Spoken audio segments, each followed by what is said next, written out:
नमस्कार, मी संजय भोकरे. आपण पाहताय जनप्रवास लाईव्ह. आज विषय सर्वसामान्य जनतेला खरोखर ऐकण्यासारखा आणि महत्त्वाचा असा एक निर्णय महसूल विभागानं जे त्रैमासिक, आत्ता माझ्या हातातच आहे, त्रैमासिक महसूल पत्र म्हणून आहे. हे बघताय तुम्ही आणि हे बघायला सुद्धा आता उपलब्ध होईल सगळीकडं. 3 महिने 100 दिवसाचा कालावधी महसूल खात्यानं काय काय धोरणं राबवायचं जे ठरवलेलं आहे. आज तसं म्हटलं तर गृह खात्यापेक्षा सुद्धा महसूल खातं हे फार महत्वाचं आहे.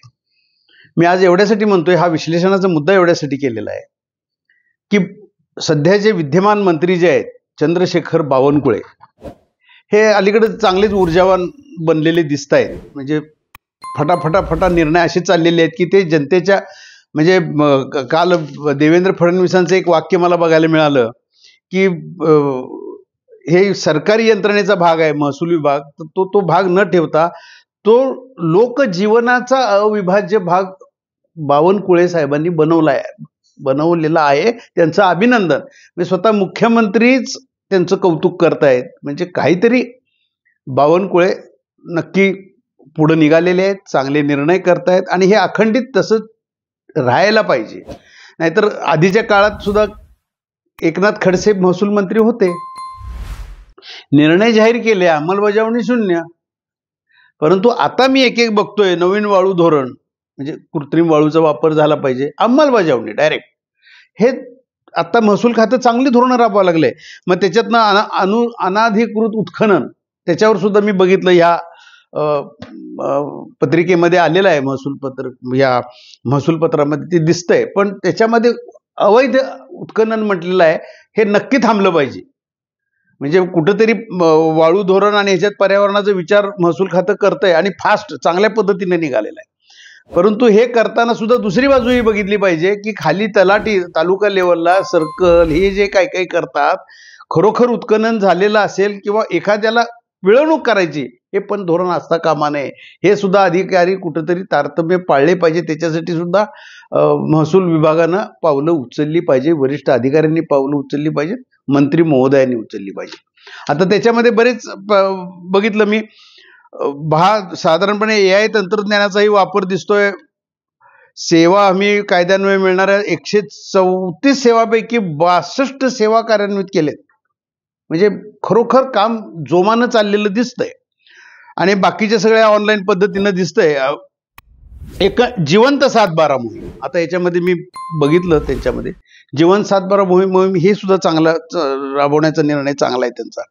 मातोश्री ग्राम समृद्धी, पणन रस्ते योजना, आता देवेंद्र फडणवीस यांच्या नेतृत्वातच हे सगळं चाललेलं आहे. आणि खरोखर शासनाला, म्हणजे देवाभाऊंचं सरकार हे जनतेचं सरकार आहे, हे महसूल विभागच दाखवून देतोय. कारण सब रजिस्ट्रार असेल, तलाठी, सर्कल, ह्या बाकीच्या सगळ्या ज्या शासकीय यंत्रणेत सर्वसामान्य मनुष्य इतका भरडला जात होता. परंतु आता ह्या 100 दिवसातच एवढी चांगली पावलं उचलली असतील आणि ते अंमलबजावणी होत असेल सगळीकडं, तर हे कौतुकास्पद आहे. त्यामुळं आज मी हा विषय विश्लेषणाचा मुद्दा केलेला आहे. मग त्याच्यामध्ये सगळ्यात भूसंपादन प्रक्रिया ही सुद्धा आता ऑनलाईन पद्धतीने होणार आहे. आणि आता सगळ्यात महत्त्वाचं म्हणजे काय गोष्टीचे प्रत्येक प्रणाली म्हणतात, म्हणजे अपील, म्हणजे तहसीलदार झालं की प्रांत झालं की पुढं ॲडिशनल कलेक्टर झालं की विभागीय आयुक्तांच्याकडनं परत मग ते मंत्र्यांच्यापर्यंत, हे जे सगळं कारभार म्हणजे ह्याच्यात असतो ना, भरडला जातो, मनुष्य भरडला जातो. म्हणजे हे अनुभव एक वाईट आहेत. त्याच्यामध्ये त्यांच्या जमिनी जी खरोखर मालक आहेत ते मुकलेले आहेत जागेला आणि ते मरून गेलेत, ह्या प्रवासातच मरून गेलेत. या अशा वेळेला ते ऑनलाईन पद्धतीने होण्याची गरज होती आणि ते मात्र महसूल विभागाशी संबंधित प्रकरणावरील सुनावण्या डिजिटल स्वरूपात आता घ्यायचा निर्णय बावनकुळे साहेबांनी घेतला. हे सुद्धा चांगला निर्णय आहे आणि आता फास्ट हे निकाल झाले पाहिजेत. अपील पडून राहायचे वर्षोनवर्ष, त्याच्यावर निकालच नाही. पण ते सर्वसामान्य माणसाला न्याय मिळणार कधी?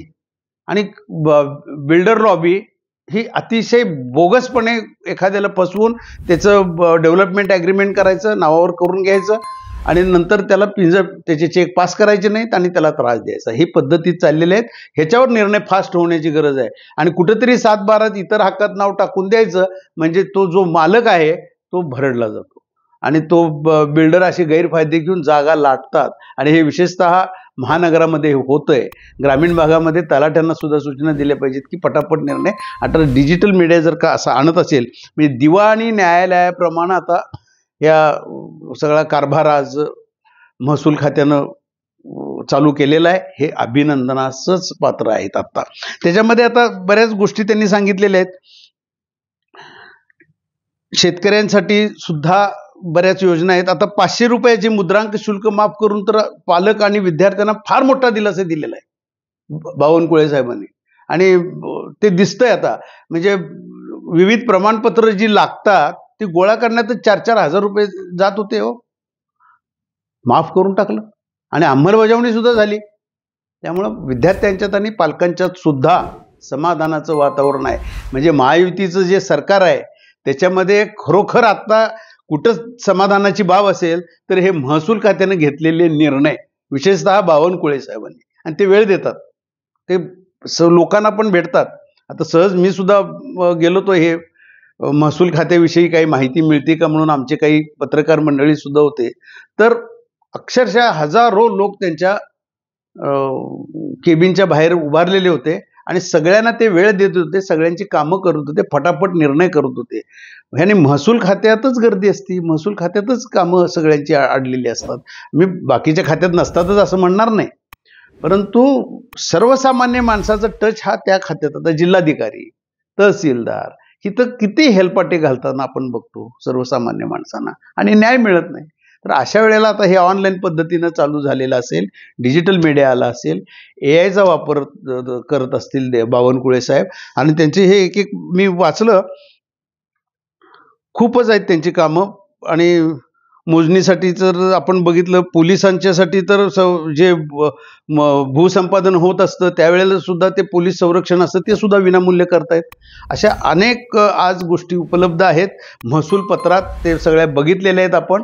आणि ते अमरावतीचे पालकमंत्री आहेत. विदर्भाच्या दृष्टिकोनातनं मी खरोखर हे कौतुक एवढ्यासाठी की ते विमानतळ, आज तिथं जे विमानतळ आता करायला लागलेत ना, त्याच्यात पश्चिम विदर्भाचा सर्वांगीण विकास होण्यासाठी अडथळे किती होते हे पेपरला बातम्या आपण बघत होतो. परंतु ते सगळे अडथळे देवाभाऊ आणि पालकमंत्री यांनी सगळे अडथळे बाजूला केले आणि तिथं आज विमानतळाचं त्यांनी हा प्रकल्प उभारतोय.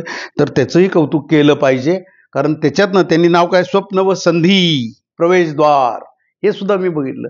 तर ही एकूणच महसूल पत्र ही त्रैमासिक आहे. म्हणजे मी 100 दिवस म्हटलं तर हे नक्की उपलब्ध आहे, हे सगळ्यांनी बघायला काहीच हरकत नाही आहे. परंतु मला बावनकुळे साहेबांना एवढं सुचवायचं आहे की अंमलबजावणी ही झालीच पाहिजे. आणि ह्याच्यातनं आता दर त्रैमासिक तुमचं जर हे उपलब्ध होतच असणार आहे, महसूल खात्यानं काय काय केलं काय काय नाही ते आपल्याला बघायला मिळणारच आहे. परंतु एक आज म्हणावंसं मला वाटतंय की आजचं जे महायुतीचं सरकार आहे आणि विशेषतः हे भाजपचे जे नेते मंडळी आहेत हे अतिशय जोमानं कामाला लागलेले दिसत आहेत. त्यांचे सगळेच मंत्री कामाचे आहेत, परंतु महसूल खातं हे फार महत्त्वाचं आहे. आणि आत्ता यापूर्वीसुद्धा जी फास्ट कामं झाली नाही ती आता फास्ट कामं कार्यक्षमतेनं आता कामं होताना दिसत आहेत. आणि त्याचं बावनकुळेंचं अभिनंदन मुख्यमंत्र्यांनी केलंय, पण मुख्यमंत्र्यांच्या ताकदीशिवाय हे झालं नसतं हे बावनकुळे सुद्धा बोलतायत. देवाभाऊंनी जी ताकद दिली त्याच्यातनं मी हे पुढं सगळी धोरणं राबवतोय हे स्वतः बावनकुळे बोलतात. आणि त्याचं कौतुक आता पुण्यामध्ये सुद्धा महसूल परिषद झाली, तिथं सुद्धा देवेंद्र फडणवीस यांनी आपल्या भाषणामध्ये महसूल खात्याचं अधिकारी जबाबदार आहे, त्याच्या अधिकारी फार महत्त्वाचे असतात, पण त्या अधिकाऱ्यांना प्रेरणा देणं, प्रोत्साहन देणं हे मंत्र्याचं काम आहे. मंत्र्यांना प्रोत्साहन देणं हे मुख्यमंत्र्याचं काम आहे. हे सगळी साखळी आहे. अशा पद्धतीनं हे महसूल खातं निघालंय.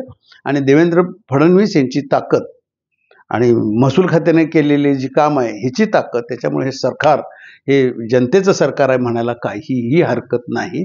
आज महसूल खातं आणि महसूल मंत्री हे अभिनंदनास पात्र आहेत. आज इथंच थांबू, उद्या पुढच्या भागात.